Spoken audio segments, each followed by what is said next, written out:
உனக்கு ஒரு good news. என்னங்க? ஸ்டேஷனுக்கு ஒரு புது இன்ஸ்பெக்டர் வர போறாங்கன்னு சொன்னேன்ல. ஆமா சொன்னீங்க. நம்ம ஏடியா கூட சொன்னாரு. லேடி இன்ஸ்பெக்டர், ஒரு சம இன்ஸ்பெக்டர் வந்திருக்காங்க. அப்படியா? அவங்க கண்ணுலயே நேர்மை தெரியுது. ஸ்டேஷன்ல எல்லாரையும் புடிச்சு லெஃப்ட் அண்ட் ரைட் வாங்கிட்டாங்க. அதுலயும் காலையில என்ன ரெஸ்ட் ரூம் கழுவ விட்டாருல்ல, அவரெல்லாம் சம்ம ரைடு விட்டாங்க. ரொம்ப சந்தோஷமா இருக்குங்க. அங்க ஒரு நல்ல இன்ஸ்பெக்டர் வந்துட்டா கண்டிப்பா நமக்கு நல்லது நடந்துரும். என்னங்க சொன்னாங்க? நீங்க கொலை பண்ணிருப்பீங்கன்னு நினைக்கிறாங்களா? கேட்டாங்க. நான் தான் கொலை பண்ணேன்னு சொன்னேன். அவங்க நம்பல. உண்மையான குற்றவாளி என்கிட்ட இருந்து தப்பிக்க முடியாதுன்னு சொன்னாங்க. அதுதானே நமக்கு வேணும். அதுதானங்க நமக்கும் வேணும். இப்பவே கூட அவங்க கிட்ட சொல்லிடலாம்லங்க. இல்ல மல்லி, இப்ப நான் பண்ணலன்னு சொல்லிட்டா இந்த கேஸ்ல உடனே ஒன்ன உள்ள எடுப்பாங்க. அதனால இப்போதைக்கு நான் பண்ணனே இருக்கட்டும். அவங்களே உண்மையான குற்றவாளியை கண்டுபிடிக்கட்டும். சரிங்க. இப்ப நான் என்ன பண்றது? நீயும் ஸ்டேஷனுக்கு வந்து அவங்களோட இன்ட்ரோடியூஸ் ஆயிக்கோ. அப்பதான் நம்ம ரெண்டு பேருக்குமே இந்த மர்டர்ல சம்பந்தம் இல்லைன்னு அவங்களுக்கு புரியும். அதுக்கப்புறம் அவங்களே உண்மையான கொலைகாரனை தேட ஆரம்பிச்சிருவாங்க. சரிங்க, நான் இப்ப உடனே கிளம்பி வரேன்.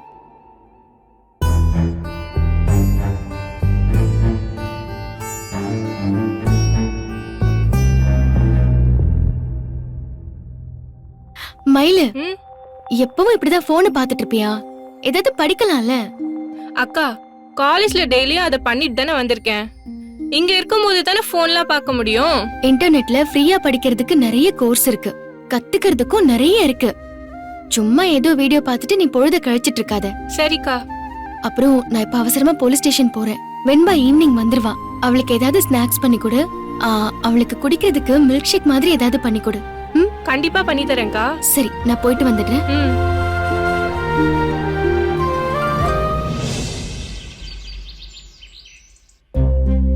Good morning madam. என்னென்ன புது கம்ப்ளைண்ட், புது எஃப்ஐஆர் ஏதாவது போட்டிருக்கீங்களா? இல்ல மேடம். ஏதாவது ஃபோன் கால்ஸ், வயர்லெஸ் மெசேஜ் அந்த மாதிரி ஏதாவது வந்துச்சா? எதுவும் இல்ல மேடம். ஓகேண்ணா, நீங்க வேலையை கண்டினியூ பண்ணுங்க.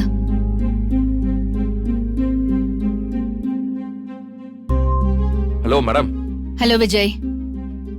இப்பதான் உங்க வைஃப், ஐ மீன் அந்த சுடர், நீங்க கொலை பண்ணதா சொல்ற சுடர், அவ கொலையான இடத்துக்கு போன அந்த போட்டோகிராஃப்ஸ் இதெல்லாம் பார்க்கும்போது ரொம்ப பேத்தட்டிக்கா இருந்துச்சு. நீங்க சேர்ந்து வாழலனாலும் அத்தனை நாள் அவங்க உங்க கூட சேர்ந்து இருந்திருக்காங்க. அவங்கள திடீர்னு அவ்வளவு குரூரமா கொல்றதுக்கு உங்களுக்கு ரொம்ப கஷ்டமா இருந்திருக்கும்ல? எனக்கு கஷ்டமெல்லாம் ஒண்ணும் இல்ல மேடம். ஏன்னா அவ என்ன ரொம்ப டார்ச்சர் பண்ணிட்டா. அது மட்டும் இல்ல மேடம், என் பொண்ணு அவ கடத்திட்டு போயிட்டா. என்ன பணம் கிட்டு பிளாக்மெயில் பண்ணா. அவ்வளவு பண்ணவ மேல எப்படி மேடம் பிரியமா இருக்க முடியும்? அதான் இறக்கமே இல்லாம கொன்னுட்டேன். என்னதான் நீங்க அவங்க உங்க வைஃப் இல்லைன்னு சொன்னாலும் உங்க வைஃப் போலவே முகம் இருக்கிற ஒருத்தவங்க. நீங்க உங்க வைஃப ரொம்ப நேசிச்சிருக்கீங்க. அப்படி இருக்கும்போது அதே மாதிரி முகம் இருக்கிற ஒருத்தவங்கள திடீர்னு கழுத்தை நெரிச்சு கொள்றது ஒரு மாதிரி தானே இருந்திருக்கும். அதுல ஒரு சின்ன கரெக்ஷன் மேடம். நான் கழுத்தை நெரிச்சுலாம் கொல்லல, கத்தியால குத்தி தான் கொன்னேன். அப்புறம் உங்களோட கொஸ்டினுக்கு வரேன். என்னதான் என் ஒய்ஃபோட முகம் அவளுக்கு இருந்தாலும் அவ அத தப்பான காரணத்துக்காக பயன்படுத்திட்டா. நாங்க அவளை ரொம்ப நேசிச்சோம். ஆனா அவ எங்க எல்லாரையும் கொலை பண்ற அளவுக்கு போயிட்டா. அதனால என்னால அவ என் ஒய்ஃபோட முகத்தோட இருக்காங்கறத நினைச்சு கூட பார்க்க முடியல. சோ இப்ப வரைக்கும் அவங்கள நீங்க தான் கொலை பண்ணீங்கன்ற ஐடியாவை தான் முன்வைக்கிறீங்க, அப்படிதானே? அதுதானே மேடம் உண்மை.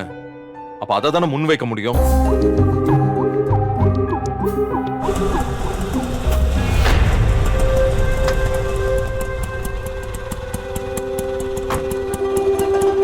சரிம்மா, தேங்க்ஸ்.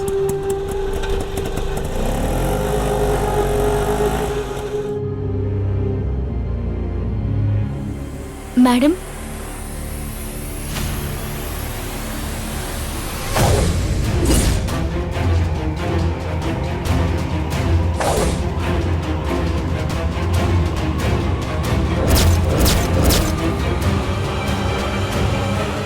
ஏய் மல்லி, நீ இங்கதான் இருக்கியா? நீ தான் இந்த விஜயோட வைஃபா? மல்லின்ற பேரை கேட்டப்பவே அது நீயா இருக்குமான்னு யோசிச்சேன்டி. உன்னதான் நான் போற இடத்துல எல்லாம் தேடிட்டு இருந்தேன்.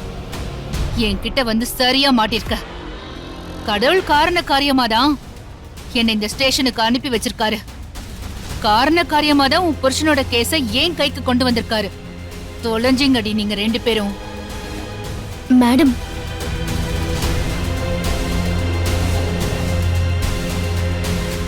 என்ன நீ யாரு? மேடம் என் பேர் மல்லி, விஜயோட வைஃப்.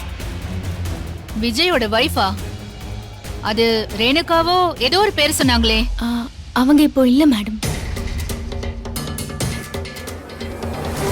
ஓ, அந்த 2வது வைஃபா நீ? வீட்டு வேலைக்கு வந்துட்டு அப்படியே கல்யாணம் பண்ணிக்கிட்டவ.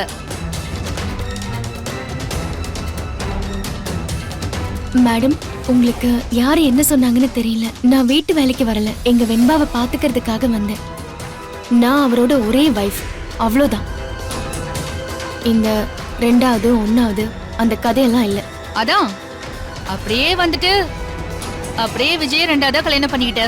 ஐ மீன், அப்போ அந்த ரேணுகா இல்ல, அதனால நீ கல்யாணம் பண்ணிட்ட, அப்படிதானே?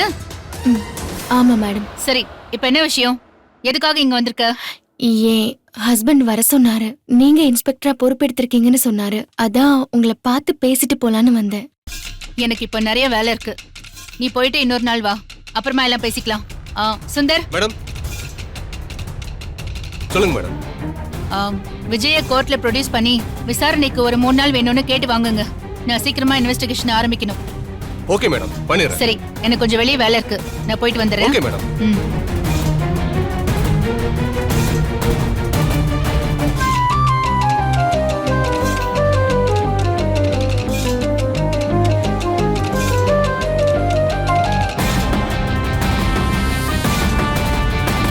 மல்லி, அந்த இன்ஸ்பெக்டர் என்ன நல்லா பாத்துக்கிறாங்க. ரொம்ப சீக்கிரம் சரியான குற்றவாளியை கண்டுபிடிச்சு என்ன வெளியில கொண்டு வந்துருவாங்க பாரு.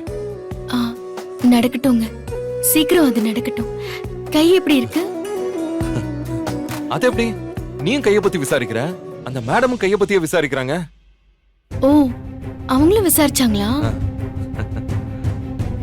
அவங்க ரொம்ப நல்லவங்க மல்லி.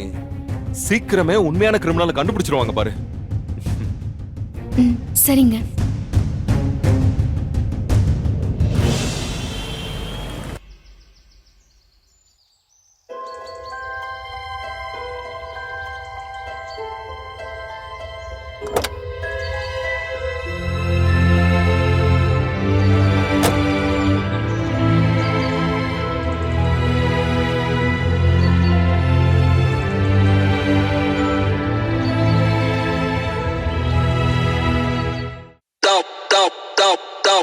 Tua cajadão, dão. أتراك لا تزول قادر.